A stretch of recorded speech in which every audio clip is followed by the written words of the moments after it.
I'm reloaded. Hello, everyone. Welcome to Yams Nation, where we break down everything in the entertainment industry and the media.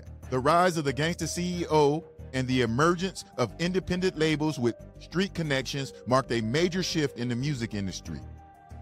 Now, I won't get into all my theories about why these major labels decide to collab with these smaller labels. But the connection started back in the late 1980s and the early 1990s with distribution deals. And when I label some of these dudes gangster CEOs or street labels, it's not just because their music reflected that, but because many of them openly admitted of being former street players. There were a bunch of them, but I'm just gonna name a few to get started. You had Rap-A-Lot Records, founded by James J. Prince Smith, home of Southern hip-hop icons, the Geto Boys and Scarface. Eazy-E birthed the N.W.A. and Bone Thugs and Harmony. Master P No Limit label expanded his empire beyond music. Rockefeller Records, spearheaded by Jay-Z, Dame Dash, and Kareem Burke, showing their entrepreneur skills on the East Coast. Cash Money Records, led by Birdman and Ronald Slim Williams. They had talents like Lil Wayne and the Hot Boys. However, there were two indie labels that made a lasting impact. These companies not only influenced the music landscape, but their CEOs took that gangster persona to another level. Bad Boy Records, led by Sean Puffy Combs, featuring artists like Craig Mack and the Notorious B.I.G., and Death Row Records, led by Suge Knight, known for launching the careers of Snoop Dogg and the Dogg Pound. But the craziest thing is, the two that acted the most gangster actually went to college. Puffy went to Howard University, and Suge went to the University of Las Vegas. All the other CEOs I mentioned were actually self-admitted street guys before they went into the music business. They turned their lives around and became great businessmen. You have to respect that, because everybody deserves a second chance. But Puffy and Suge, the college boys, started a feud between them that fueled the East Coast, West Coast beef that lasted for years in the hip-hop community. Those guys didn't start acting all thuggish until they got the cash, and some of the things they did sparked the downfall of hip-hop. And both of them were making so much money, and they were at the top of the game. Why did they act so foolish?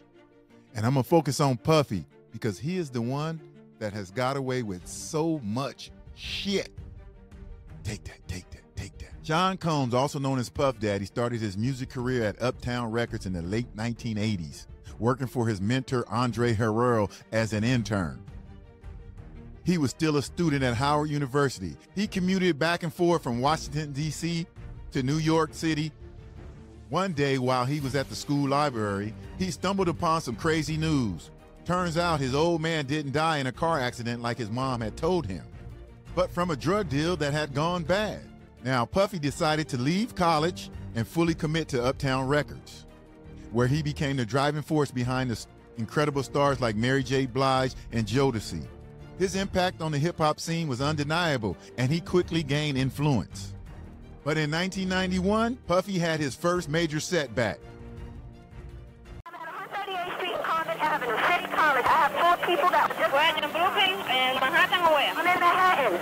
Hello? Where 138? 138th Street, Convent Avenue, in the Nat Holloman Gym. I have four people that are unconscious. I can't get pulse. I can't get them to breathe. I've been doing CPR on them. I have three people that are in shock. I have two people with broken bones. Wait, that's from City College? City College. I need at least 4 ambulances right away. While hosting a charity basketball game at the City College in Harlem, along with well-known rapper Heavy D, the event attracted a large crowd, and chaos ensued when the venue reached its capacity. Many had flocked to the event, drawn by the opportunity to see celebrities like Mike Tyson and LL Cool J for just $20. As people attempted to enter the already packed gymnasium, a stampede broke out, prompting a surge in the crowd. Full-blown panic and chaos would erupt as many climbed on each other, trying to fight their way out. Glass doors shattered under the weight of those pushing to enter, with their cries falling on deaf ears. Many laid unconscious as others fell on top of them, and bodies started to stack up. They were trapped, crushing one another. Eventually, some managed to pull others to safety inside the gym. Unfortunately, 9 people lost their lives in the chaos, and many others sustained injuries.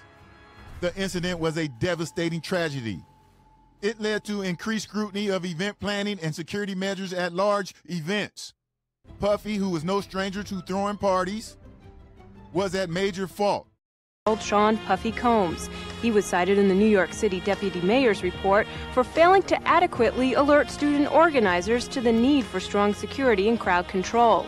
Since then, Combs has maintained a low profile in the press, which he feels has wrongly portrayed him. I'm famous for like the kid in their minds who threw the tragic City College, and that's kind of hard for me sometimes to live with. Many victims' families sued him and Heavy D. This tragic event claimed 9 lives, marking the first sign of his greed and his carelessness. He was fired from Uptown. However, his mentor, Andre Herrera, had a more powerful connection in Clyde Davis, the head of Arista Records, one of the entertainment's most powerful men. Davis used his influence to soften the blows for Puffy. This is where Puffy made a deal with the devil. He owed Clyde Davis. By the time that report came out a year later, he basically received a slap on the wrist for his involvement in 9 fatalities. That report really could have cost him more. In 1993, Puff secured a deal with Clyde Davis, creating his own record label, Bad Boy Records. This collaboration led to a joint venture with Arista Records, marking a pivotal moment in Puff Daddy's career. He signed rappers Notorious B.I.G. and Craig Mack. He began forging connections with street figures from New York, primarily for security reasons. Puffy understood R&B. He had worked with Mary J. Blige and Jodeci at Uptown, and Arista was primarily focused on R&B. So he recognized he needed a little assistance to understand the rap game a little better. He wanted some help. And at the time, Death Row Records was the hottest label, with artists like Snoop Dogg and Dr. Dre killing the chart. According to former Bad Boy president Kirk Burroughs, Puffy reached out to Suge Knight for guidance and some promotional help. But he felt it was a good idea to reach out and want to do a double ad in Billboard with Death Row. They don't know us, we don't know them, but of course we listen to their music, we're leaning in. Why not get attached to the other hot label that's going there, running that? We're about to run this in, let's be friends. I think Suge's office turned that down. There was a mock-up of what the ad could be like. It was a little bit maybe insulting, maybe to us, that they didn't want to do it. I think Sean got more insulted than he may have let on. I didn't take it bad because I could see why they wouldn't want to do it. And I can see that they can see through us why we would want to be attached to their wagon. Why wouldn't we want to hitch our train to them? But it helped us to stand alone. It helped us to be big boys on our own. But it started that emotional thing that led to the riffs that later led to the mouthpieces. Yes, he was deeply insulted. He didn't handle rejection well at all. Suge's "fuck you" really got to him, hurting his feelings deeply. The man held a grudge, and that's where their beef began. Even without Suge's help, Bad Boy Records rose to the top of the chart. Their production style transformed artists like Biggie into legends and setting a new standard for hip-hop. But Puffy, don't forget, oh no. From this point on, you will see how he is only 2 degrees away from everything bad that happens. He doesn't need 6 degrees of separation. And I'm not getting into all that sexual stuff or how he treated his artists, because most record companies treat their artists unfair. Maybe not to the level he did. This video is about how he is connected to a lot of terrible incidents and his contributions to the downfall of hip-hop. Also in 1993, rapper Tupac Shakur made a powerful enemy in the music business. During an interview with Source magazine, the late rapper called out Quincy Jones for his relationships with white women. But he didn't just call him out. Pac took it to another level, quoting, "All he does is stick his dick in white bitches and make fucked up kids. And if you think Puff hold grudges, I can guarantee you Quincy never let this go." This man talked about his kids. I know one of them ended up dating Pac, but come on. You think he let that go? This man has powerful friends in the music business. This is a big deal because it was done publicly. Now, I know they kissed and made up, and Pac even dated his daughter, but you crazy if you think Quincy let this go. That same year, one of Puffy's artists started reaching out to Pac. Biggie and Pac got close on the movie set of Poetic Justice. Biggie would crash at Pac's LA house when he was in Los Angeles. The two became close friends. By this time, Pac was a platinum-selling artist and a movie star, while Biggie was still struggling to get his career off the ground.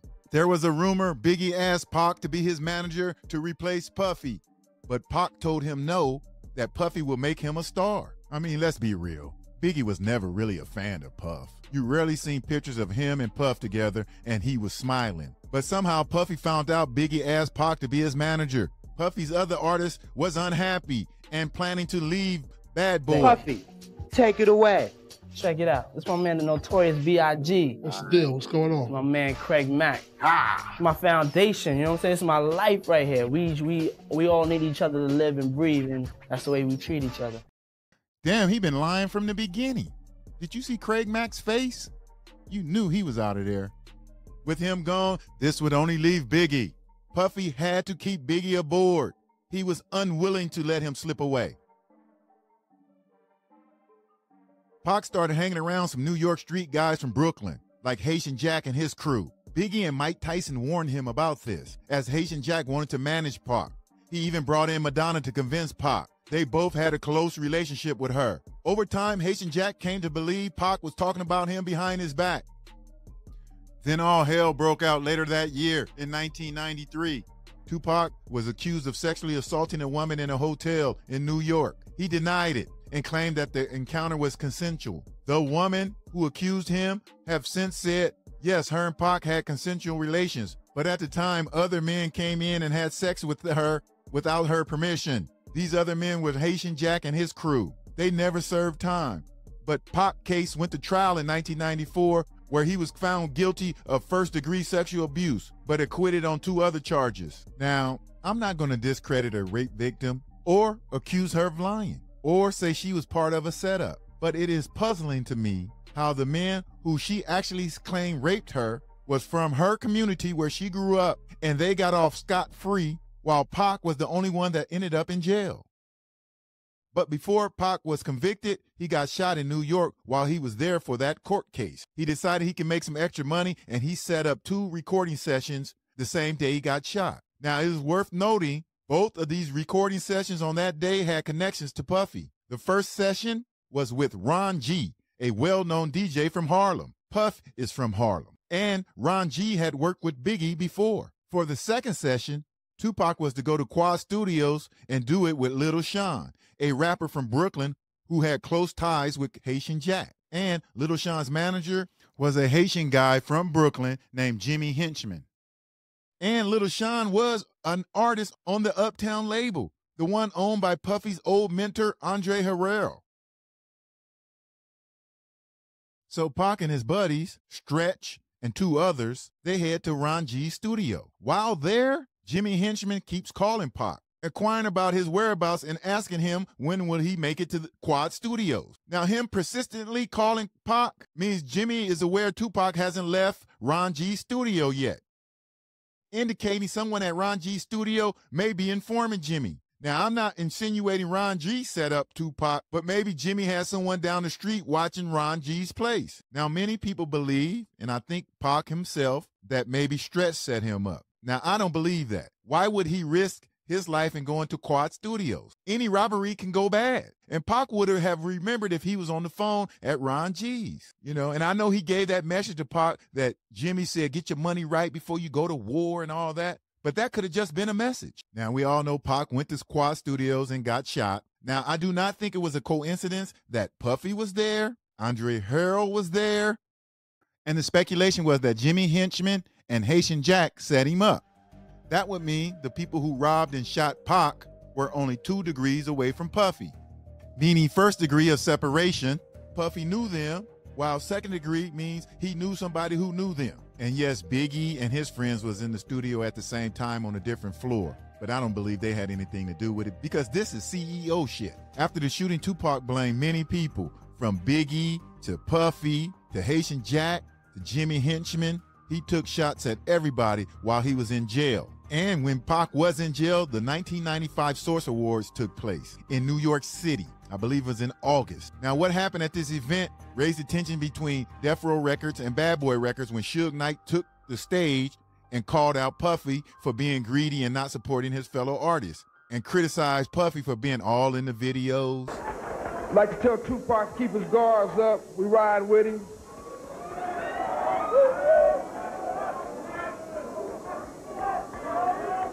And one other thing I'd like to say, any artist out there want to be an artist and want to stay a star, and don't want to have to worry about the executive producer trying to be all in the video, all on the record, dancing, come to Death Row. This was the second time Suge made Puff feel a certain way. He still hadn't forgot how Suge rejected him when he wanted a little help with his startup label. Just a month later, in September of 1995, an event was organized by Jermaine Dupri in Atlanta. It was meant to be his birthday celebration, with many friends and music industry people coming together to have fun. However, a tragic incident occurred. Now, Puffy was there with his New York crew. Suge was there with his friend Big J. Now, witnesses recall a heated altercation between Puff and Suge that escalated into a violent confrontation, causing chaos and confusion as people scattered in different directions. This led to Big Jake losing his life from a gunshot wound. Speculation led to believe that the shooter was Puffy's bodyguard, Anthony Wolf Jones, or one of Wolf's associates. Either way, once again, Puffy is only 2 degrees of separation away from the incident. Then, while Tupac was still in jail, Puffy released a song by Biggie called Who Shot You?, taking a dig at Pac. Then later on in 1995, Suge played a role in getting Pac released from jail by posting his $1.4 million bond. Now, this solidified Tupac's alliance with Death Row, and the East Coast, West Coast beef was really on now. Now, I'm not gonna go all into all the beef stuff right now. This video is really about Puff Daddy and how he was connected to all the bad shit that happened. Now, through one of his Harlem Street connections, a guy named Von Zip, Puff connected with the Southside Crips from Compton, who at the time was led by a guy named Keefy D. What I'm about to tell you now, if true, this means Puffy is indirectly responsible for the deaths of 2 of the biggest rappers in the history of hip-hop. It is rumored that through his connections with the Southside Crips, he put a bounty on Death Row chains. And like I said, if this is true, not only is this man gangbanging from his CEO desk, he is as evil as they come. In July 1996, a member of the Southside Crips, Orlando Baby Lane Anderson, was involved in an altercation at the Lakewood Mall, where he and some other Southside Crips assaulted Trayvon Lane, an employee at Death Row Records, and they tried to take his Death Row chain. Just a few months later, in September of 1996, while attending a Mike Tyson fight at the MGM Grand Hotel and Casino, Tupac, Suge Knight, and members of Death Row, including Trayvon Lane, spotted Orlando Anderson in a casino. They then proceeded to attack Anderson in retaliation for what had happened at the Lakewood Mall. This event led to the unfolding of what happened later on that night, ultimately ended in Tupac's fatal shooting and his death. It later emerged that the Southside Crips were responsible for killing Tupac. Keefy D, who was in the car during the drive-by, recounted the story in his book, Compton Street Legend. He claimed his nephew, Baby Lane, was the shooter. Keefy D also revealed that Puffy's close associate, Von Zip, provided the gun. He also stated that Puffy called him right after the shooting and asked, "Is that us?" Of course, Puffy has denied all these allegations. The year following Tupac's death, Biggie was killed in Los Angeles. Questions arose, why would he be in LA at that time, especially when tensions were still high following Tupac's death? It had been revealed that Puffy made him come to LA for a promotional event. However, many people had claimed Biggie did not want to go to LA and was supposed to go to London instead. Biggie didn't want to go to LA, ended up going. What got him out there was a week ahead of time to ease him into the whole award show. He may not have wanted to go to London, but was talked into it. First time ever a rapper of your stature getting this treatment. That would be something he would be interested in doing. but he was easily talked out of it by Sean so that they can make an appearance at an event in LA that Saturday night. 97% of those people would say he had no business in LA at that time. We all knew that. Why would Puff rent studio time? Come on, man, look. Do you ever feel responsible in any way? In any way? I mean, the thing that I think I always feel some sort of, you know, responsibility because I'm in this thing with him. You know what I'm saying? He's my artist, and he was supposed to go to London that night, and you know, I let him talk me into, you know, not going to London and staying in LA, and that, you know, that's something that really bothered me, you know, throughout my life. Is sometimes you have to really go with that. Now ask yourself, why would there be conflicting stories about your friend's death? It's sad that a man with an eye to find talent, shape it and mold it into something special, because he did it several times, can be so callous. I mean, I didn't even get into his former bodyguard's death, Anthony Wolf Jones, or what he did to Shine, all the artists he robbed.